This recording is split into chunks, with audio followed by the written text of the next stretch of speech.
Shalom, selamat sore kepada kita semua. Sebelum kita membaca dan merenungkan firman Tuhan, mari kita satu dalam doa, kita berdoa.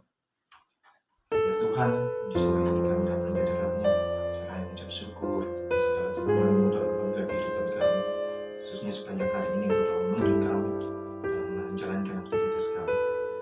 Ya Tuhan, saat ini kami akan membaca dan merenungkan firman-Mu. Hari firman-Mu ini kiranya dapat menjadi pedoman dalam kehidupan kami. Bukan hamba-Mu yang akan mengucapkan firman-Mu ini, ya Tuhan, tapi juga hamba-hamba-Mu yang akan mendengarkan firman ini. Inilah doa kami melalui anak-Mu, kami berdoa. Amin. Baik, bacaan kita kali ini terambil dari kitab Lukas pasal 6 ayat 27 sampai 36. Lukas pasal 6 ayat 27 sampai 36. Lembaga Alkitab memberi judul Kasihi langsung. Tetapi kepada kamu yang mendengarkan aku berkata, kasihilah musuhmu, berbuatlah baik kepada orang yang membenci kamu, mintalah berkat bagi orang yang mengutuk kamu, berdoalah bagi orang yang mencaci kamu. Barang siapa menampar pipimu yang satu, berikanlah juga kepadanya pipimu yang lain. Dan barang siapa yang mengambil jubahmu, biarkan juga ia mengambil bajumu. Berilah kepada setiap orang yang meminta kepadamu, dan janganlah meminta kembali kepada orang yang mengambil kepunyaanmu. Dan bagaimana kamu kehendaki supaya orang berbuat kepadamu, berbuatlah juga demikian kepada mereka. Dan jikalau kamu mengasihi orang yang mengasihi kamu, apakah jasamu? Karena orang-orang berdosa pun mengasihi juga orang-orang yang mengasihi mereka.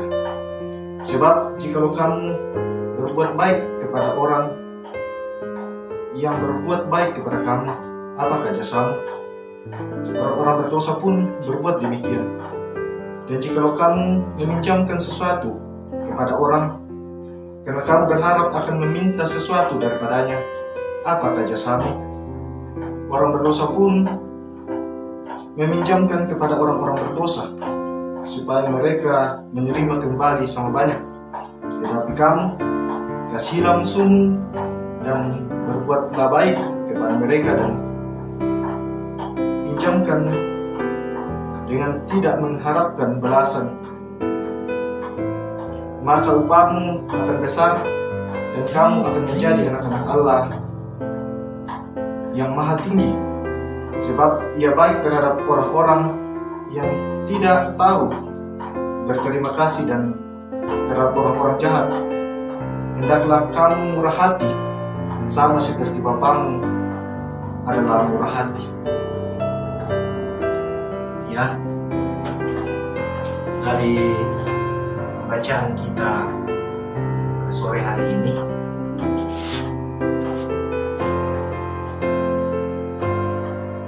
saya memberikan suatu judul kita sama-sama renungkan, yaitu mengasihi musuh mungkin. Tak terelakkan di dunia ini kita memiliki orang-orang yang kita kasihi, bahkan yang belum atau sulit kita kasihi. Pada orang-orang yang kita kenal baik, kita akan lebih mudah mengasihi.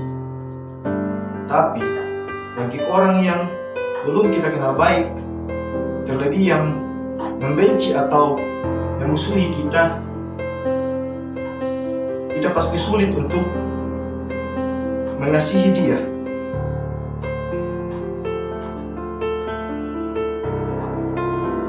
Pertengkaran yang membuat kita membenci dia, atau peristiwa yang membuat kita sakit hati dan merugikan kita, sehingga membuat kita terpisah jauh dari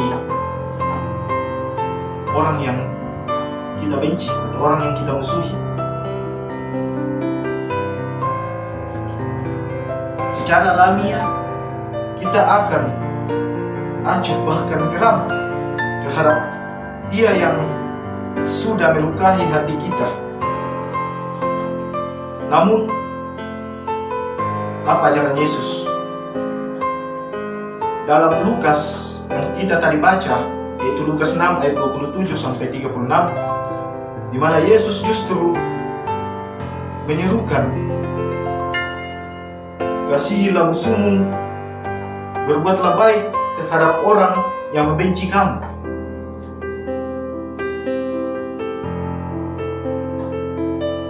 Yesus menegaskan bahwa dengan mengasihi musuh, bahkan memberkati dia, serta mendoakan,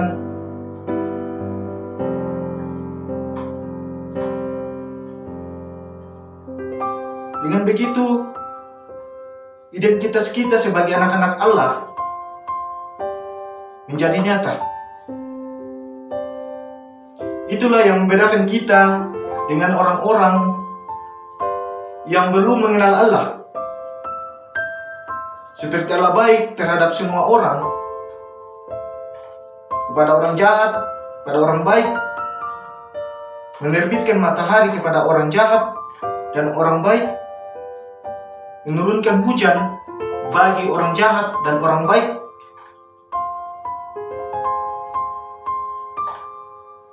Kita pun demikian. Kita dipanggil untuk berbuat baik tanpa memilih kasih, baik untuk orang baik maupun orang jahat.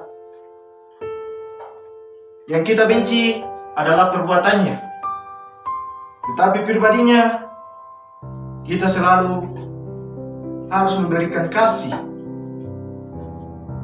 dan kita doakan agar orang itu dapat berubah. Saudara-saudara, mungkinkah kita mengasihi orang yang memusuhi kita? Jadi muncul pertanyaan, mungkinkah kita mengasihi orang yang sudah memusuhi kita? Mungkin kita bertanya-tanya begini, bagaimana caranya mengasihi musuh kita? Bukankah prakteknya sulit, saudara-saudara?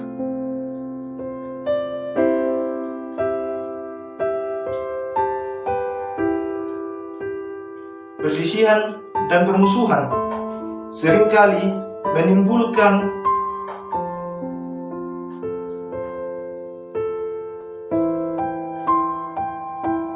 kepahitan karena sakit hati terhadap orang yang memusuhi kita.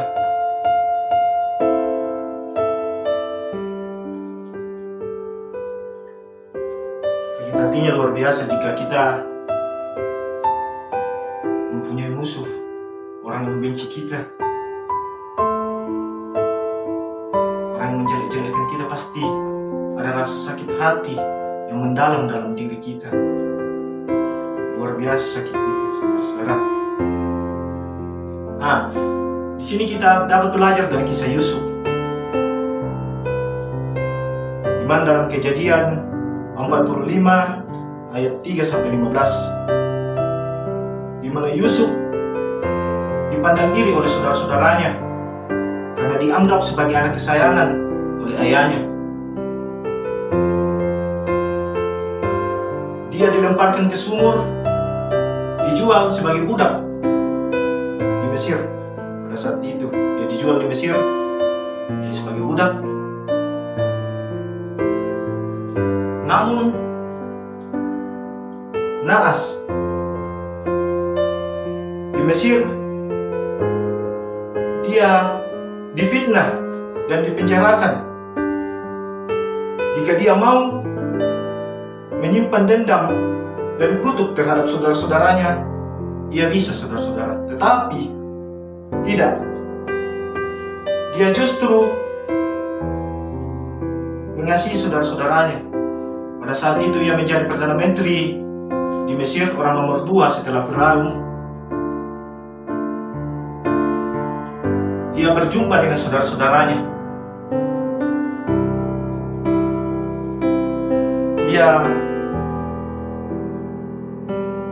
Ketika ia berjumpa dengan saudara-saudaranya di Mesir pada saat itu,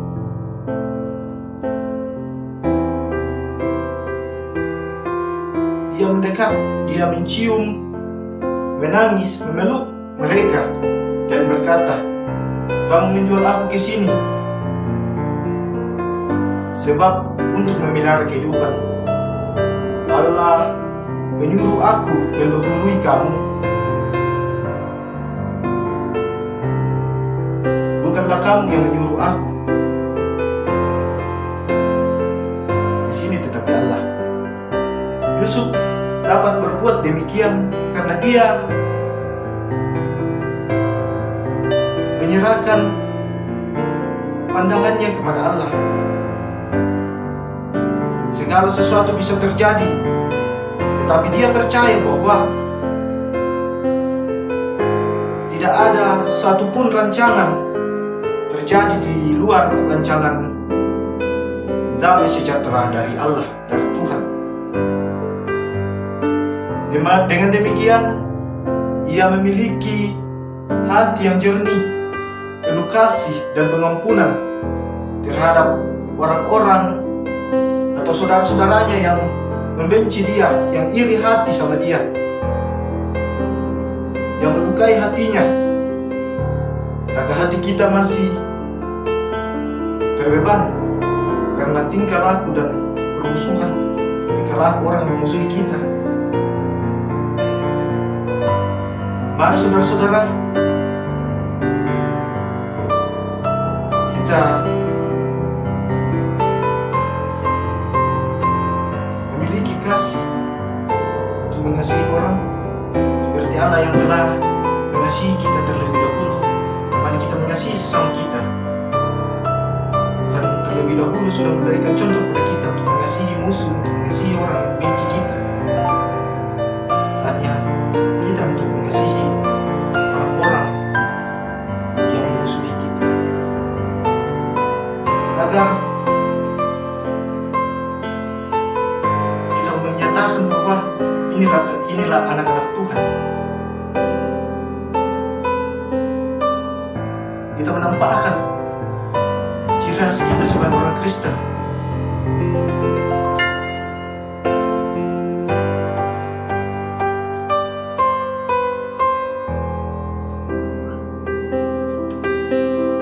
Karena hanya dengan demikian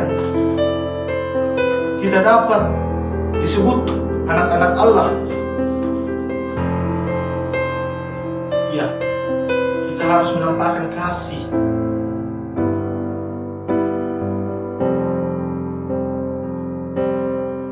Karena Tuhan lebih dulu mengasihi kita, dimana kita mengasihi sesama kita, orang yang membenci kita. Karena yang kita benci bukanlah pribadinya, tetapi tingkah lakunya. Kita mendoakan orang itu agar dia bisa berubah menjadi pribadi yang lebih baik. Demikianlah firman ini saya bawakan. Tuhan Yesus memberkati kita, memampukan kita untuk melewati segala rintangan yang akan kita hadapi ke depan